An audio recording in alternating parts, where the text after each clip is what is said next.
Hello friends, welcome to race the standard channel. ఈరోజు current affairs. 18వ ఐపీఎల్లో fair play award నెగ్గిన జట్టు.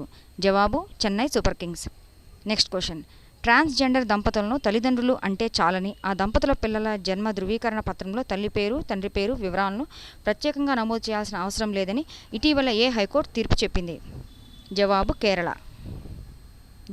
కేరళ. నెక్స్ట్. బీహార్ ప్రభుత్వం గయా పట్టణానికి కొత్తగా ఏ పేరు పెట్టింది? జవాబు గయాజీ. Next question. ప్రపంచ పాల దినోత్సవాన్ని ఏటా ఏ రోజున జరుపుకుంటారు? జవాబు జూన్ 1. నెక్స్ట్. చెన్నై సమీపంలోని కాశీమేడు తీరంలో పెరోనస్ జాతికి చెందిన క్రింది ఏ అరుదైన జాతులను శాస్త్రవేత్తలు గుర్తించారు? కాశీమేడు తీరంలో పెరోనస్ జాతికి చెందిన ఏ అరుదైన జాతులను శాస్త్రవేత్తలు గుర్తించారు? జవాబు సూక్ష్మజీవులు. అంటే దీనికి ఆప్షన్స్ కింద పక్షులు, జంతువులు, సూక్ష్మజీవులు ఇలా ఇవ్వచ్చు. అప్పుడు ఆన్సర్ వచ్చేసి మనం సూక్ష్మజీవులు అని ఇవ్వాలి. నెక్స్ట్. ఉత్తర అమెరికా తెలుగు సంఘం, దీన్నే నాట్స్ అని కూడా అంటారు. ఉత్తర అమెరికా తెలుగు సంఘం నాట్స్ అధ్యక్షుడిగా ఎవరు బాధ్యతలు చేపట్టారు? జవాబు శ్రీహరి మందడి. నెక్స్ట్. హిమనీదాల పరిరక్షణ సదస్సు 2025 మే 29 నుంచి జూన్ 1 వరకు ఏ దేశంలో జరిగింది? జవాబు తజకిస్తాన్. కజకిస్తాన్ కాదండి, ఇది తజకిస్తాన్. ఆప్షన్స్లో మీకు కన్ఫ్యూజ్ చేయడం కోసం కజకిస్తాన్, పాకిస్తాన్, తజకిస్తాన్, అజర్బిస్తాన్ అట్లా ఇవ్వచ్చు, కానీ జవాబు తజికిస్తాన్. నెక్స్ట్. ఇటీవల రిజర్వేషన్లు, స్థానికత నిబంధనలు ఖరారు చేస్తూ లద్దాఖ్లో స్థానికులకు ఎంత శాతం ఉద్యోగాలు ఇవ్వాలని కేంద్రం నిర్ణయించింది? జవాబు 85%. ఇటీవల రిజర్వేషన్లు, స్థానికత నిబంధనలను ఖరారు చేస్తూ లద్దాఖ్లో స్థానికులకు, లద్దాఖ్ తెలుసు కదా ఎక్కడ ఉంటుందో, జమ్మూ కాశ్మీర్కి అటువైపు ఉంటుంది, ఎంత శాతం ఉద్యోగాలు ఇవ్వాలని కేంద్రం నిర్ణయించిందంటే 85%. Next. Indira Gandhi and the years that transformed India పుస్తక రచయిత. Indira Gandhi and the years that transformed India పుస్తక రచయిత. జవాబు శ్రీనాథ్ రాఘవన్. Next question. దేశంలో అత్యధికంగా వరి పండిస్తున్న రాష్ట్రంగా ఏది నిలిచింది? దేశంలో అత్యధికంగా వరి పండిస్తున్న రాష్ట్రంగా ఏది నిలిచింది? జవాబు పశ్చిమ బెంగాల్. దీంతోపాటు అత్యధికంగా పత్తి పండిస్తున్నటువంటి రాష్ట్రం ఏది ఉందో అది మీరు ఇక్కడ కింద కమెంట్ సెక్షన్లో పెట్టండి. నెక్స్ట్. దేశంలోని తొలి ప్రైవేట్ హెలికాప్టర్ల తయారీ కేంద్రం ఏ రాష్ట్రంలో ఏర్పాటు కానుంది? దేశంలోనే తొలి ప్రైవేట్ హెలికాప్టర్ల తయారీ కేంద్రం ఏ రాష్ట్రంలో ఏర్పాటు కానుంది? జవాబు కర్ణాటక. Next question. ఏ దేశ ప్రధానమంత్రిగా లూయిస్ ఫిలిప్ మోంటీనెగ్రో నియమితులయ్యారు? జవాబు పోర్చుగల్.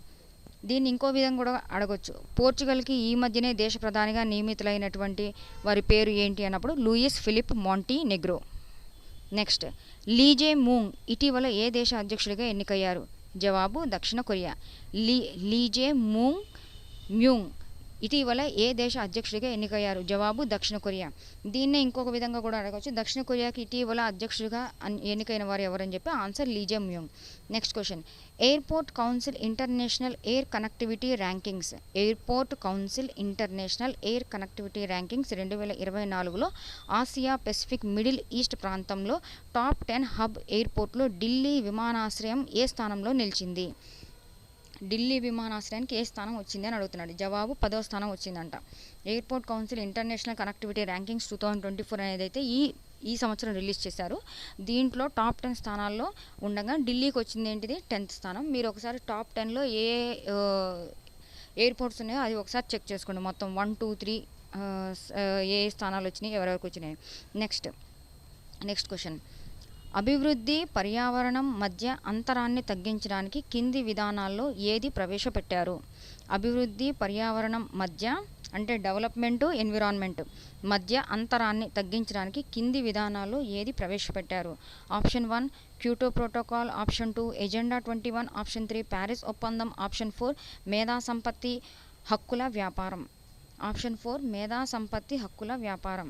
ఇప్పుడు డెవలప్మెంట్కి ఎన్విరాన్మెంట్కి ఏంటిది ఇది అంటే డెవలప్ అయ్యే కొద్దీ పొల్యూషన్స్ అవి పెరిగిపోతున్నాయి కదా. Environmental pollution, plastic pollution, air pollution, sound pollution ఇవన్నీ పెరుగుతున్నాయి కాబట్టి వాటి మధ్య ఉన్నటువంటి ఆ గ్యాప్ని తొలగించడానికి లేదా తగ్గించడానికి, తొలగించడం కాదండి తగ్గించడానికి ఏ విధానాలని ప్రవేశపెట్టారని అడుగుతున్నాడు. ఆన్సర్ వచ్చేసి జవాబు 2, ఆప్షన్ 2 ఆప్షన్ 2 ఏంటిది? ఎజెండా 21. ఎజెండా 21 అనేది అభివృద్ధి పర్యావరణం మధ్య అంతరాన్ని తగ్గించడానికి ఈ ఎజెండా 21 అనే విధానం ప్రవేశపెట్టారు. నెక్స్ట్ క్వశ్చన్, సుస్థిర అభివృద్ధి 3 ప్రధాన భాగాలు ఏవి? అంటే సస్టైనబుల్ డెవలప్మెంట్, సుస్థిర అభివృద్ధి గోల్స్, సస్టైనబుల్ డెవలప్మెంట్ దాంట్లో 3 ప్రధాన భాగాలు ఏవి? Option 1 technology, economy, environment. Option 2 సామాజిక, ఆర్థిక, పర్యావరణ. ఆప్షన్ 3 వ్యవసాయం, పరిశ్రమలు, సేవలు. ఆప్షన్ 4 ప్రభుత్వం, ప్రైవేట్ రంగం, ఎన్జిఓలు.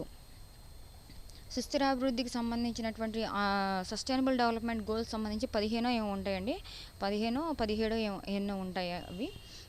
ఒకసారి అవి మొత్తం గోల్స్ ఎన్ని ఉన్నాయి మొత్తం అది చెక్ చేసుకోండి. వాటిలోకి వచ్చేప్పటికి ఇప్పుడు ఇక్కడ వచ్చేసి జవాబు 2.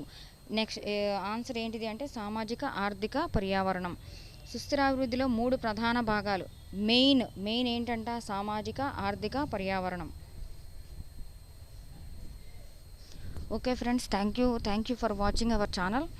మీకు కనుక ఈ కరెంట్ అఫైర్స్ ఉపయోగపడినట్లయితే మీ ఫ్రెండ్స్కి ఈ ఛానల్ని షేర్ చేయండి, ఈ వీడియోని షేర్ చేయండి, అలానే లైక్ చేయండి, కింద కమెంట్ చేయండి. మన దాంట్లో షార్ట్స్లో డైలీ మనకి కరెంట్ అఫైర్స్ అనేవి డైలీ మనకు అప్లోడ్ చేయడం అయితే జరుగుతుంది.